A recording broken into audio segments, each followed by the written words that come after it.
You're not stressed about money because of one big mistake. You're stressed because of 100 small ones. Here's where your money is going without you realizing. First, $18 fast food meals that used to cost $7. So let's talk about eating out. The truth is, fast food in restaurants are no longer cheap or convenient. What used to be a $6 burger is now a $15 meal, and that doesn't even include the drinks. Sitting down at a casual restaurant used to feel like a small treat, and now it's $100 for two people. The convenience hasn't changed, but the prices have, and most people haven't adjusted their habits to what it costs now. The problem? These meals are destroying your budget. One swipe at a time. Going out 2 or 3 times a week can burn through thousands of dollars over the course of a year. And for what? Food that you could have made at home for a fraction of the price. No one's saying never eat out again, but do it mindfully. If you're trying to save, eating out should be the rare exception, not part of your routine.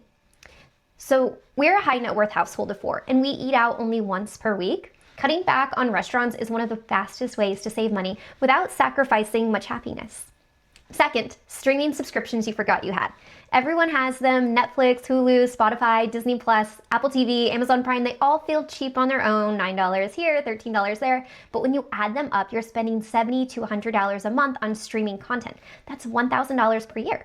And most people don't even use all of them regularly.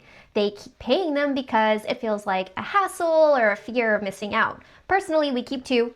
One that my kids are using, and it's usually like Disney Plus, and one that my husband and I are using, and right now it's Apple TV. Next, gym memberships that you never use. It doesn't end with streaming. Gym memberships, if they aren't being used, are also wasted spending. Personally, we have a bike and weights at home, and we pay a small fitness app subscription that costs way less than a gym membership does, and we also stick to a schedule much better when we can squeeze workouts in quickly at home. Next, $1,000 phones that do the same thing as your last one. So every year a new phone drops and suddenly the one you have feels outdated. But if you think about it, what's your new $1,200 phone doing that your last one didn't do? For most people, the answer is almost nothing. You still text, scroll, take pictures, streams, yet we keep upgrading our phones, laptops, tablets, even though the devices we have already work fine. Why? Because technology marketing does convince us that we need the latest version to stay current. But all that extra spending, it adds up. So holding onto your phone for 4 or 5 years could save you thousands. That's money that you can invest, save, or use for something that genuinely improves your life. No one really cares on what version phone you have except for you. And we keep our electronics until they stop working, not until something newer comes out. So personally, I've had 2 phones in the last 10 years because that technology doesn't change much year over year, but in 5 years, there's a big difference. So I truly do enjoy the upgrade when they are 5 years apart, whereas every year just feels really small and minimal, and the cost is very large. Next is weekend dinners that cost $100 for just 2 people. Restaurants are so expensive now, and it's tough to get by to going to one without dropping $100. And as I mentioned before, we do eat out once a week, but we kind of rotate these between a full service restaurant that we know is going to be a little bit more expensive and one that we are simply ordering at the counter to balance it all out. Next is vacations on credit cards that you're still paying off. We do plan vacations, but the key thing here is to plan for them. We save for them in advance so that when we book them and we spend on that vacation, we pay off the credit cards in full. It's about being intentional, and it actually makes the vacation that much more enjoyable and sweeter knowing that we aren't going in debt to have it.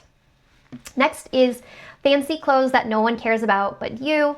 I can understand wanting quality clothes that last, but you can get that without paying a premium for that brand name. There's lots of good quality options without the logo that are going to save you so much money.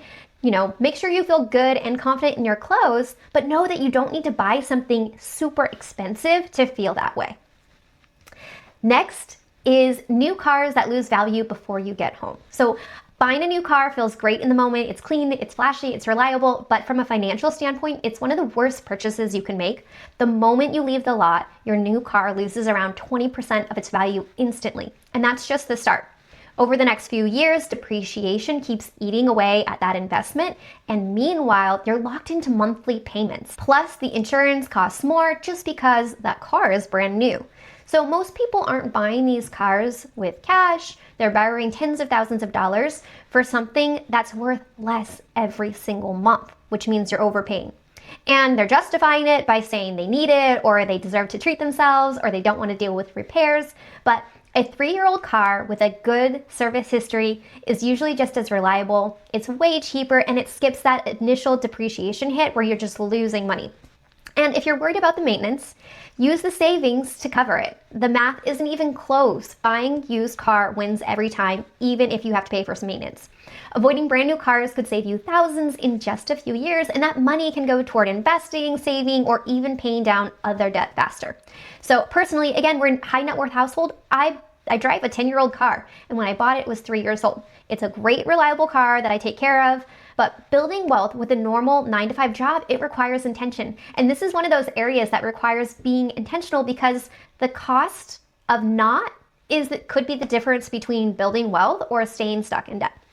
Next, $400 blenders that you use once. So ask yourself, before you buy a professional grade tool, do you really need a professional grade blender or any other fill in the blank item that is a premium? The answer is probably not.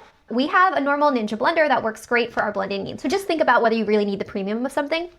Internet and cable bundles that you don't watch. We ditched cable years ago, and instead we use a $10 digital antenna to get all the basic cable that we would need. So everything really does add up. $20 here, $35 there. Over a year, you're talking about thousands. Most people aren't bad with money. They're just unaware, because saving requires intentionality. So track your spending for a month and you will immediately see the truth. And then cut out the stuff that doesn't matter. That means cook more, drive the old car, cancel the streaming subscriptions that you aren't using. Keep your phone until it dies. Ask, does this thing bring real value to my life? Not fake status, not momentary pleasure, real value. You don't need to live like a minimalist, but you do need to stop spending on things that don't actually matter to you. We want to spend with intention, and that's how you stop living with money stress and you start building financial security without even making more money. Join the $100,000 savings challenge, and I will show you how to keep more of what you make and invest it in things that actually get you ahead to reach your first $100,000. The link is in the description. And if you like this video, hit subscribe for more money tips. Thanks for watching.